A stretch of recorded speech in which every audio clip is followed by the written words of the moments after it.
có một điều rất nhiều người từng trải qua dù không phải ai cũng muốn thừa nhận. Bạn tập luyện đều đặn, lên phòng gym gần như mỗi ngày, nhưng khi bước lên cân, con số vẫn đứng yên. Trong khi đó, có những người chỉ tập vài chục phút mỗi ngày mà mỡ lại giảm thấy rõ. Sự khác biệt này không nằm ở việc ai chăm chỉ hơn, mà nằm ở một thứ sâu hơn trong cơ thể, thứ mà rất ít người thật sự hiểu, đó là cách cơ thể đốt calo thật. Trong video này, đốt calo thật không phải là thuật ngữ y học, mà là cách gọi đơn giản cho việc tăng tổng năng lượng tiêu hao trong 24 giờ, chứ không chỉ là mệt khi đang tập. Khi nói đến giảm mỡ, người ta thường nhắc tới cardio, tập tạ, HIIT. Mỗi phương pháp đều có người tin tưởng tuyệt đối, mỗi phòng gym đều có những cuộc tranh luận xem cái nào tốt nhất. Nhưng thực tế, nếu không hiểu calo được tiêu hao như thế nào, tất cả những cuộc tranh luận đó đều chỉ là bề nổi. Muốn gầy không phải chỉ cần vận động, muốn gầy, bạn cần khiến cơ thể bước vào trạng thái đốt năng lượng thực sự, chứ không phải chỉ có cảm giác mệt. Trong sinh lý học, năng lượng không bao giờ biến mất, nó chỉ chuyển từ dạng này sang dạng khác. Calo bạn ăn vào không thể tự dưng bốc hơi, không thể tự dưng biến mất. Ở đây, để dễ hình dung, chúng ta có thể nhìn nó qua 3 biểu hiện chính. Thứ nhất là nhiệt, khi cơ thể sinh nhiệt để duy trì thân nhiệt và các phản ứng sinh hóa. Thứ hai là chuyển động, khi bạn di chuyển, co cơ, thở mạnh, tim đập nhanh. Và thứ ba là duy trì sự sống, khi não, gan, tim, thận và đặc biệt là cơ bắp tiêu thụ năng lượng để tồn tại. Bất kỳ phương pháp tập luyện nào không làm tăng đáng kể, ít nhất một trong 3 yếu tố đó đều không tạo ra đốt calo thật. Đó là lý do vì sao có người tập mệt nhưng vẫn không gầy. Cardio là hình thức quen thuộc nhất. Chạy bộ, đạp xe, bơi lội, nhảy dây, tất cả đều thuộc nhóm này. Khi bạn cardio, tim đập nhanh hơn, phổi hút nhiều oxy hơn, các nhóm cơ liên tục co giãn để duy trì chuyển động. Điều đó làm tiêu hao năng lượng rất rõ rệt. Theo dữ liệu chuyển hóa năng lượng, một người nặng khoảng 70 kg có thể đốt từ 250 đến 300 kcal chỉ trong 30 phút đạp xe với cường độ tương đối cao. Đây là con số rất trực quan, rất dễ đo lường và rất dễ khiến người tập có cảm giác mình đang giảm mỡ. Cardio giống như bật một chiếc quạt lớn trong căn phòng nóng, nó thổi hơi nóng ra ngoài rất nhanh. Khi bạn đang chạy, đang thở hổn hển, calo bị đốt rất mạnh. Nhưng vấn đề nằm ở chỗ, khi bạn dừng lại, chiếc quạt cũng dừng. Khi buổi chạy kết thúc, quá trình tiêu hao năng lượng tăng cao đó cũng kết thúc. Cơ thể nhanh chóng quay về mức trao đổi chất bình thường. Vì vậy, phần lớn hiệu ứng tiêu hao của cardio xảy ra trong lúc tập và phần kéo dài sau đó thường ngắn và không lớn bằng tập tạ hoặc HIIT. Tập tạ lại là một câu chuyện hoàn toàn khác. Khi bạn nâng một quả tạ, không chỉ là việc cơ bắp tạo ra lực để nhấc vật nặng. Ở cấp độ vi mô, hàng nghìn sợi cơ đang bị kéo căng, bị rách vi mô rồi sau đó được sửa chữa và xây dựng lại.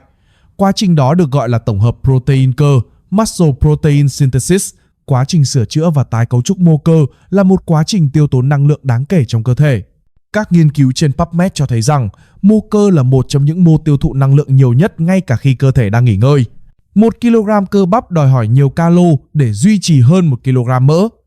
Cơ bắp không đốt nhiều calo một cách thần kỳ khi bạn ngồi yên. Nhưng cơ bắp cho phép bạn tập nặng hơn, lâu hơn, nhiều volume hơn và đó mới là thứ tạo ra đốt calo thật. Nếu cardio là ngọn lửa bùng lên rồi tắt nhanh thì tập tạ giống như than hồng. Nó không cháy to trong khoảnh khắc nhưng âm ỉ rất lâu.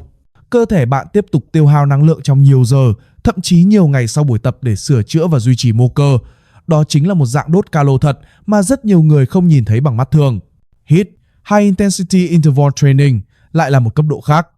Nó không giống cardio đều đều, cũng không giống tập tạ truyền thống. HIIT là sự xen kẽ giữa những pha vận động cực mạnh và những khoảng nghỉ rất ngắn. Khi thực hiện HIIT, cơ thể bị đẩy vào trạng thái stress sinh lý cực cao. Oxy không kịp cung cấp, hệ yếm khí phải hoạt động, hormone căng thẳng tăng lên, nhiệt độ cơ thể tăng mạnh. Đây là cú sốc chuyển hóa. Nhiều nghiên cứu đăng trên Journal of Obesity và PubMed đã mô tả hiện tượng EPOC, Excess Post-Exercise Oxygen Consumption, nghĩa là tiêu thụ oxy sau khi tập. Sau một buổi HIIT, cơ thể không trở về trạng thái bình thường ngay. Nó phải tiêu thụ rất nhiều năng lượng để làm mát, phục hồi mô, cân bằng hormone và tái tạo năng lượng. Điều này khiến quá trình đốt calo kéo dài nhiều giờ sau khi buổi tập kết thúc. HIIT không nhất thiết đốt nhiều calo hơn cardio nếu tính trên tổng thời gian. Nhưng HIIT có một lợi thế rất khác. Nó nén lượng đốt calo vào thời gian ngắn và kích hoạt EPOC, khiến cơ thể tiếp tục tiêu hao năng lượng nhiều giờ sau buổi tập, đôi khi kéo dài đến ngày hôm sau. Nếu cardio là lửa cháy đều, tập tạ là than hồng, thì HIIT giống như ném xăng vào lửa. Nó tạo ra đốt calo thật ở cường độ cao nhất. Một trong những hiểu lầm lớn nhất của con người hiện đại là nghĩ rằng cơ thể giống một chiếc máy tính. Nhập vào bao nhiêu, xuất ra bấy nhiêu, đơn giản và tuyến tính. Nhưng sinh học không vận hành theo logic đó. Cơ thể con người là một hệ thống thích nghi. Nó không chỉ phản ứng với lượng calo bạn đốt mà còn phản ứng với cách bạn đốt. Khi một người lặp đi lặp lại cùng một kiểu vận động, cơ thể sẽ học cách tiết kiệm năng lượng. Đây là hiện tượng được ghi nhận rõ trong sinh lý học và được gọi là metabolic adaptation, sự thích nghi chuyển hóa. Một người chạy bộ cùng quãng đường mỗi ngày sau vài tuần sẽ tiêu hao ít calo hơn cho cùng quãng đường đó so với lúc ban đầu. Không phải vì họ yếu đi mà vì cơ thể họ đã trở nên hiệu quả hơn. Nó học cách làm cùng một việc với ít năng lượng hơn. Về mặt sinh tồn, điều này là một điều kỳ diệu. Nhưng về mặt giảm mỡ, đây là một cái bẫy. Bạn cảm thấy mình vẫn tập như cũ, vẫn mệt như cũ, nhưng tổng năng lượng tiêu hao đã giảm đi mà bạn không hề nhận ra. Cơ thể đã tối ưu hóa để không lãng phí năng lượng nữa.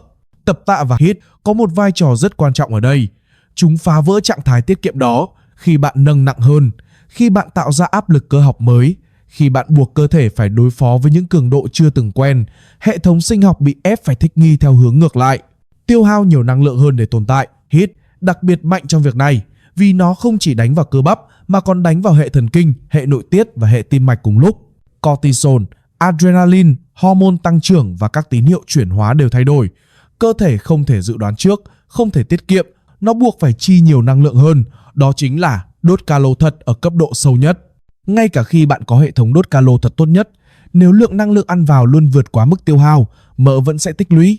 Giảm mỡ luôn cần trạng thái thâm hụt năng lượng, trong đó tập luyện chỉ là một phần của phương trình. Một điểm quan trọng khác là mối quan hệ giữa cơ bắp và mỡ. Mỡ là mô dự trữ, nó không tốn nhiều năng lượng để tồn tại. Ngược lại, cơ bắp là mô hoạt động. Nó liên tục tiêu hao năng lượng để duy trì điện thế, co rút, trao đổi chất và sửa chữa. Khi tỷ lệ cơ cao hơn, tổng nhu cầu năng lượng của cơ thể có xu hướng cao hơn, đặc biệt khi kết hợp với tập luyện. Điều này giải thích vì sao hai người cùng cân nặng, cùng chiều cao, ăn giống nhau, nhưng người có nhiều cơ hơn lại gầy hơn. Không phải vì họ may mắn, mà vì họ sở hữu một hệ thống đốt calo thật mạnh hơn ở nền tảng. Vậy tại sao rất nhiều người vẫn tập mà không gầy? Câu trả lời nằm ở việc họ chỉ dùng một loại lò đốt.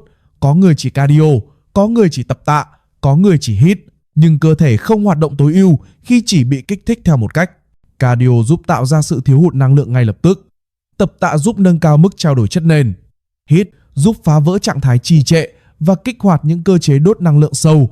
Khi chỉ dùng một trong ba, bạn chỉ đốt được một phần của hệ thống. Khi kết hợp đúng, toàn bộ cỗ máy sinh học được kích hoạt. Không có phương pháp nào sai, chỉ có việc dùng sai vai trò. Cardio không phải để giết mỡ một mình. Tập tạ không phải để tăng cơ một mình. HIIT không phải để tập cho mệt. Mỗi thứ là một công cụ trong cùng một hệ thống.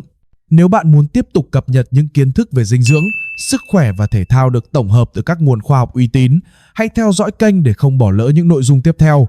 Tất cả những gì được chia sẻ ở đây đều nhằm mục đích tham khảo kiến thức, không thay thế tư vấn y tế cá nhân.